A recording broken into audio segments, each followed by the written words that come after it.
حضور ہماری بھی دعا قبول ہوتی ہے، لیکن جن کا اللہ تعالیٰ سے خاص تعلق ہو ان کی دعاؤں اور ہماری دعاؤں میں کیا فرق ہے؟ ہم ان کی زیادہ دعائیں قبول ہوتی ہیں، ہماری کم ہوتی ہیں عام آدمی کی ہیں۔ اس کی اگر 100 میں سے 80 دعائیں قبول ہوتی ہیں تو آپ کی 100 میں سے 50-60 دعائیں قبول ہوتی ہیں۔ فرق تو یہ ہے، ٹھیک ہے، یہی واضح فرق ہے نا۔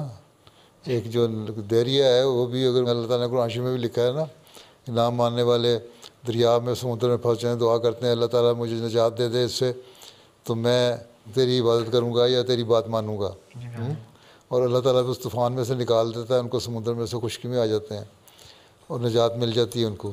تو دعا تو ان کی بھی قبول ہوگی، حالانکہ وہ خدا کو نہیں ماننے والے تھے یا نافرمانی کرنے والے تھے بہت زیادہ، یا اس کی باتوں پہ عمل نہ کرنے والے تھے جی جتنا کرنا چاہیے، لیکن اللہ تعالیٰ نے ان کی دعا بھی سن لی اور ان کو نجات دے دی۔ اور پھر اللہ کہتا ہے جب وہ خشکی میں آ جاتے ہیں تو سمجھتے ہیں کہ ہم آزاد ہو گئے اور پھر مکر جاتے ہیں اپنی بات سے، لیکن اللہ تعالیٰ طاقت رکھتا ہے کہ ان کو اس خشکی میں بھی سزا دے سکتا ہے۔ تو یہ دعائیں تو اللہ تعالیٰ ہر ایک کی قبول کر لیتا ہے۔